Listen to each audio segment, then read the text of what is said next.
पिछले 24 घंटे में उड़ीसा में सबसे अधिक मैक्सिमम डे टेम्परेचर बोध में रहा है 35.2 डिग्री सेल्सियस, भुवनेश्वर में 32.4 और कटक में 32 degree Celsius day temperature maximum दर्ज किया गया है। फिर उड़ीसा के ऊपर तो दक्षिणी कोई सिग्निफिकेंट सिस्टम नहीं है, लेकिन आने वाले टाइम में जो सिस्टम बन रहा है, एक जो low pressure area east central Bay of Bengal और अर्जानी नॉर्थ अंडमान सी के ऊपर था, वह वेस्ट नॉर्थ वेस्टर्न की तरफ मूव किया है और एक well marked low pressure area बन गया हुआ है और east central Bay of Bengal के ऊपर लाई कर रहा है सुबह 11:30 बजे की ऑब्जर्वेशन के हिसाब से। यह जो सिस्टम है वेस्ट नॉर्थ वेस्ट डायरेक्शन में मूव करेगा और 22 तारीख की मॉर्निंग को एक डिप्रेशन के रूप में इंटेंसिफाई होने की संभावना रख रहा है। उसके बाद यह 23 तारीख को एक साइक्लोनिक स्टॉर्म बनेगा east central Bay of Bengal के ऊपर। उसके बाद यह system thereafter move north westward की तरफ मूव करेगा और north west Bay of Bengal off Orissa West Bengal coast के पास 24 अक्टूबर की मॉर्निंग को पहुंचेगा।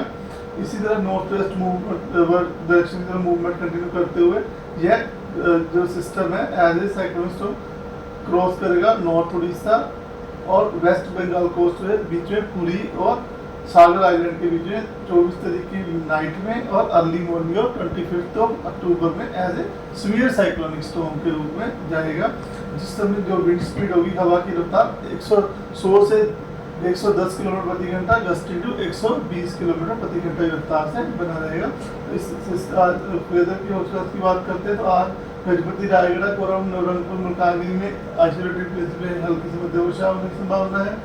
इसके बाद डे 2 22 तारीख को कोरम मलकानगिरी में आइसोलेटेड प्लेस पे है लाइट टू मॉडरेट रेनफॉल होने की संभावना है। 23 तारीख को जो है हमारा बालासोर भद्रक जाजपुर कटक केंद्रपाड़ा जगतसिंहपुर नॉर्थ ईस्ट उड़ीसा है, यहाँ पर फेरी वर्षा डिस्ट्रीब्यूशन रहने की संभावना है।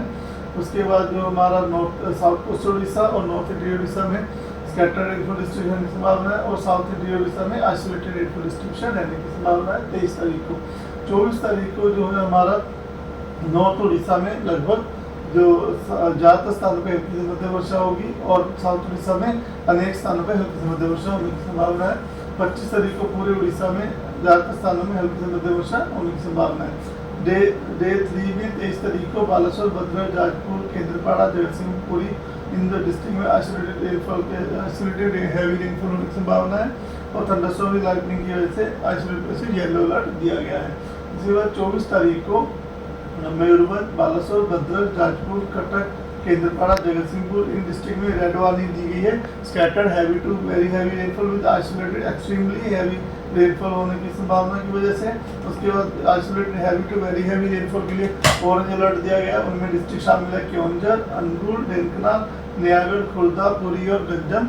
उसके बाद आइसोलेटेड हैवी रेनफॉल के लिए येलो अलर्ट दिया गया है सुंदरगढ़ झारसुगुड़ा संबलपुर देवगढ़ सोनपुर बौद्ध कंधमाल गजपति इन डिस्ट्रिक्ट में येलो वार्निंग दी गई है। उसके बाद 25 तारीख को ये सिस्टम आगे मूव करेगा मयूरभंज बालासोर भद्रक क्योंझर इन डिस्ट्रिक्ट में वार्निंग दी गई है scattered heavy to very heavy with isolated extremely heavy rainfall के लिए।